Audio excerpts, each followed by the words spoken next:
quiero empezar diciendo que de nuevo nuestro gran editor, don Kiko Arrocha, ha podido resumir en la tapa del libro lo que es el contenido del libro.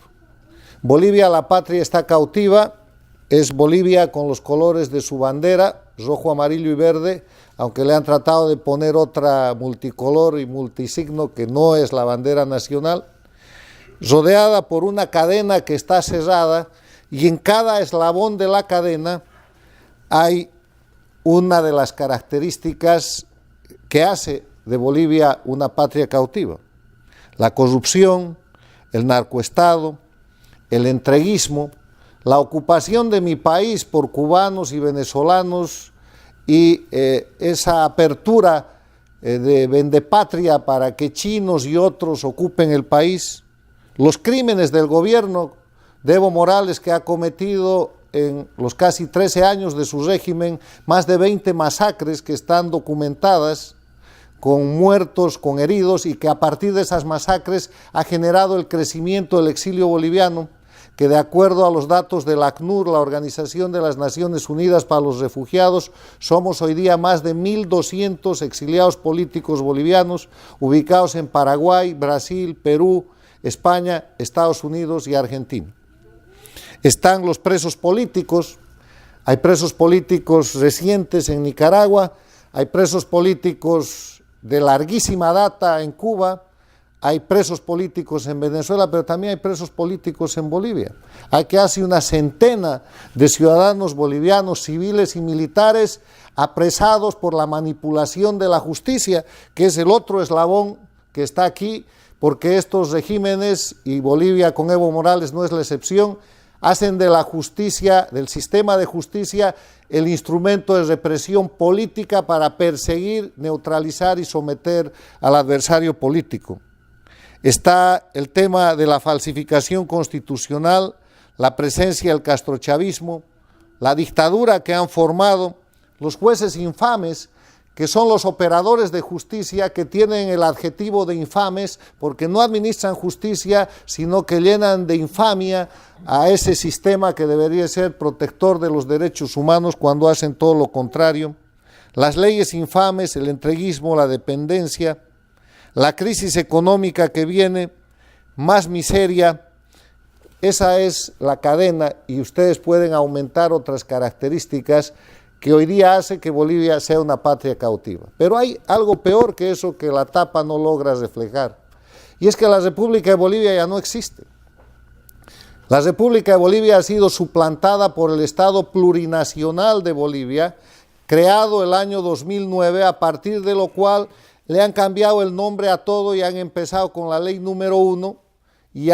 eso les ha servido inclusive de argumento para que Evo Morales simule elecciones consecutivas, diciendo que la primera elección que se produjo el año 2005 no contaba porque eso es de una república que se ha extinguido. O sea, lo que han hecho con Bolivia ha sido simplemente liquidarla. ¿Y esto cómo ha sucedido? Ha sucedido como lo ha relatado en ese resumen tan interesante y tan bien hecho el embajador Valladares. Esto empieza exactamente hace 15 años, el 17 de octubre del 2003, cuando derrocan al presidente Sánchez de Lozada y lo obligan a renunciar. Al día siguiente, los conspiradores triunfantes, con el presidente, entre comillas, que tomó el poder por sucesión cuasi constitucional, después de un acto de grandísima traición, Carlos Mesa, hacen lo que llaman la Agenda de Octubre, donde entre otras cosas estipulan que iban a hacer una asamblea constituyente, que iban a nacionalizar los hidrocarburos y que iban a perseguir a los miembros del gobierno derrotado. Hicieron todo eso con la constituyente que no estaba autorizada por la Constitución de la República de Bolivia, que no permitía reforma total de la Constitución, sino simplemente reformas parciales. Toman el modelo castrochavista, es una constitución que ustedes pueden comparar con la venezolana, es muy similar, con los principios que se establecen en las reformas constitucionales de Ecuador y de Nicaragua, y además está hecha por la misma gente. Está hecha por el equipo español de asesores que fue contratado de la Universidad de Valencia, España, y que difundió el concepto de que la Constitución era un instrumento para hacer revolución, o sea que había que cambiarla cada que era necesario para que el dictador haga lo que quiera con ella, que es lo que están haciendo ahora mismo en Cuba con lo que llaman reforma constitucional en dictadura en el Estado cubano. Desaparecía la República de Bolivia, todo lo demás es fácil. A partir del año 2009 copan todas las instituciones, hacen desaparecer la división e independencia de poderes, hacen desaparecer el Estado de Derecho, hacen desaparecer la libertad de prensa, hacen desaparecer las libertades fundamentales y hoy día, 15 años después del 17 de octubre del año 2003, tenemos un país que ya no es república, es Estado y la diferencia no es poca, porque el concepto de república es el concepto de la vigencia de las leyes por encima de las personas. El concepto de república es el concepto de tener un gobierno por un tiempo periódico y con obligación de rendición de cuentas. El concepto de república es el fundamento de lo que conocemos por democracia. Cambian y desaparecen la república para poner un Estado. Un Estado que es simplemente una organización política que pueden manipular a su antojo y que está hecha para servir al dictador, en este caso Evo Morales, para perpetuarse indefinidamente en el poder e imponer su voluntad por encima de cualquier norma, porque la voluntad del dictador pasa a ser la ley. Además de esto, de que Bolivia ya no es una república, que no existe como tal, hay un hecho notorio que es muy grave. Bolivia es un narcoestado, como lo es Venezuela, y como lo es Nicaragua, y como lo es Cuba, que participan en el negocio del narcotráfico, en la dirección, en la parte financiera, en el lavado, en la manipulación. Directamente Venezuela y Bolivia son operadores de esa condición de narcoestados, porque los sindicatos cocaleros de Evo Morales producen coca y producen cocaína que es traficada y controlada a través del eje en que se ha constituido Venezuela, que administra a su vez la cocaína que mandan las FARC de Colombia. Y aquí hay un dato que está certificado internacionalmente. El año 2003, cuando se derroca al gobierno del presidente Sánchez de Lozada, Bolivia tenía 3.000 hectáreas de coca ilegal y 12.000 hectáreas de coca legal. Después de años de lucha contra el narcotráfico, que empezaron en el primer gobierno de Sánchez de Lozada el año 93, con 60.000 hectáreas de coca ilegal y 12.000 hectáreas de coca legal.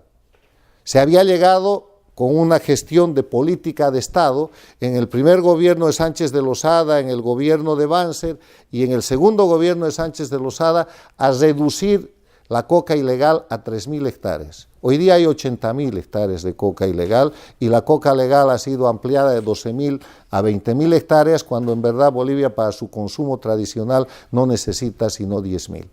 Por eso es un narcoestado, pero además es un narcoestado por confesión. En el año 2016, en la reunión de las Naciones Unidas aquí en Nueva York, Evo Morales se presenta y hace un discurso que está en todos los registros internacionales y que está registrado también en este libro. Y Evo Morales dice ante el mundo en las Naciones Unidas que la lucha contra el narcotráfico es un invento del imperialismo norteamericano para oprimir a los pueblos y que los verdaderos traficantes son los miembros de la Agencia Antinarcóticos de Estados Unidos, la DEA, y que por eso él votó a la DEA, como lo hizo Correa en el Ecuador, como lo hizo Chávez en Venezuela. Expulsaron a la DEA porque querían manejar el control de la droga para convertir esos países en narcoestados, como han terminado haciéndolo. O sea, tenemos a mi país sin república, sin control de la lucha antinarcóticos, convertida en narcoestado, pero además sin democracia, con una dictadura instituida en la cual se simula oposición. Si ese es el estado de las cosas, ¿qué es lo que podemos hacer en Bolivia? En una patria que, como Venezuela, como Nicaragua, está intervenida, donde la voluntad popular no vale nada y donde se insiste en simular elecciones, donde se insiste en decir: este año hay elecciones, el próximo año hay elecciones, Evo Morales ha ganado elecciones, Maduro ha ganado elecciones, Ortega ha ganado elecciones, y falta que los Castro digan que Díaz-Canel o el Castro también gana elecciones. Simulan democracia, falsifican elecciones, suplantan la voluntad popular, y Bolivia está a un año de que eso vuelva a suceder. El 21 de febrero del año 2016 hubo un referéndum en el cual Evo Morales, de propia voluntad, sometió al país la decisión de que si el país quería que él se reelija indefinidamente o no. Y ganó el no. Y el no estableció la obligación de salida de Evo Morales de la condición que tiene ahora de poderse reelegir. Pero él después de eso manipuló y siguiendo el modelo que había usado Chávez en el 2008 y el modelo usado por Ortega hace 3 años, hizo que su Tribunal Constitucional reconozca como su derecho humano en función de la Carta de Derechos Humanos de la Organización de Estados Americanos del Pacto de San José, que Evo Morales tiene el derecho humano a ser elegido y a participar en elecciones cuantas veces quiera. Y está listo. Fue derrotado en el tema de La Haya, donde expuso a Bolivia a una derrota sobre el tema marítimo, donde esperaba un triunfo después de gastar millones de dólares, e inmediatamente después de sufrir esa derrota, ha electoralizado el país para tapar el fracaso de La Haya y para poner en marcha un proceso electoral en el que tiene una oposición real y una oposición simulada, cuyo resultado vamos a conocer el 29 de noviembre, cuando se inscriban las listas de candidatos a las elecciones primarias que el mismo régimen está forzando, y si ahí se presenta Evo Morales como se presentará, veremos la reacción de la oposición funcional y de la oposición de verdad. Ese es el escenario de Bolivia. No es un escenario nada diferente al que vive Venezuela. Yo siempre digo que Bolivia está unos 3 capítulos o 4 detrás de Venezuela, está unos cuantos años atrás, detrás de la tragedia cubana, está muy cerca del tema nicaragüense, porque el modelo que se impone es exactamente el mismo: control absoluto del poder para la perpetuación indefinida en el mismo. En ese escenario, lo que propongo en este libro es algo que ya ha mencionado el embajador Valladares y que yo me permito repetir simplemente como resumen. Hoy día Bolivia vive una crisis social y una crisis política. La gente está en las calles. La gente se está organizando más allá de los partidos políticos en plataformas y en grupos ciudadanos para decirle a Evo Morales que no sea candidato y que están dispuestos a manifestarse, están dispuestos a arriesgar su libertad, su vida, su seguridad personal para impedir que el dictador vuelva a ser candidato. Mientras eso sucede, hay candidatos oficialistas o paraoficialistas que están lanzando sus campañas, pero por eso mismo hay crisis social y hay crisis política. Y viene una grandísima crisis económica porque Evo Morales ha presentado en los últimos años a Bolivia como un éxito económico. Es el éxito económico más importante de los grupos del castrochavismo. Pero lo que no sabe el mundo, y está empezando a aparecer ahora, y lo acaba de denunciar el BID, y lo acaba de establecer el Banco Mundial, y no van a tardar en haber más informes, es que los datos de la economía boliviana que presenta Evo Morales son datos falsificados, son datos de dibujo libre, porque no hay ningún órgano económico independiente en Bolivia, el Banco Central no es independiente, la Contraloría General no es independiente,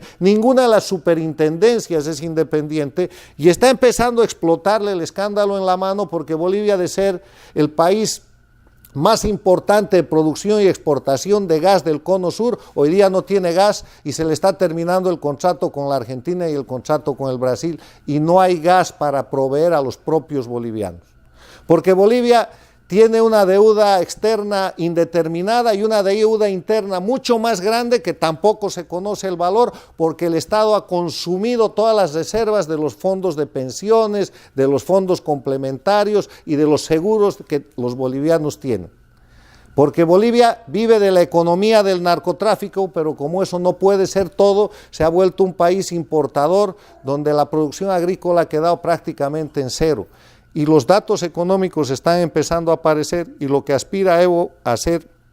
es a pasar la próxima elección para después, usando la fuerza, poder controlar esa situación económica. En este escenario de crisis social, política y económica, el mensaje que yo doy en este libro es que no hay elecciones en dictadura.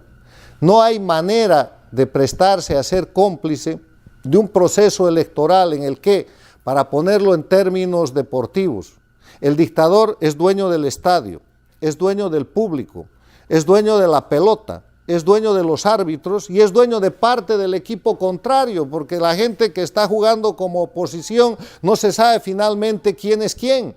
y por si todo eso le falla, es dueño del tablero, porque puede arreglar los resultados como se ha hecho en el pasado, como hemos visto que ha sucedido en Venezuela y en la propia Bolivia, en la elección de jueces, donde el 70% de los bolivianos ha votado nulo, pero de igual manera esos jueces están en funciones hace casi 3 años. El mensaje es que no hay elecciones en dictadura, que los bolivianos tenemos que tratar de estructurar un proceso de unidad nacional, pero no es unidad nacional para ir a las elecciones y hacerle el juego al dictador, es unidad nacional para recuperar la democracia, para frenar al dictador, para llevar adelante un proceso de reinstitucionalización del país. Esa unidad no tiene nada que ver con la ideología, no es un tema de derechas o de izquierdas, es un tema de democracia. No tiene nada que ver con las regiones, no tiene nada que ver con los individuos o con los candidatos. Es un proceso en el cual lo que se tiene que hacer es primero recuperar la democracia y después disputar el poder. Porque si no se recupera la democracia no hay disputa del poder, hay simplemente simulación. Ese es el mensaje, ese es el trabajo en el que estamos haciendo y en el cual este libro, Bolivia la patria está cautiva, representa un hito de aporte a la recuperación de la democracia en Bolivia y, por qué no, en los países cautivos de América Latina, porque así como Bolivia está cautiva Cuba hace casi 60 años, está cautiva Venezuela desde el 99, está cautiva Nicaragua y está semi-cautivo el Ecuador, que está saliendo en presente continuo del proceso dictatorial que allí montó Rafael Correa. Muchas gracias.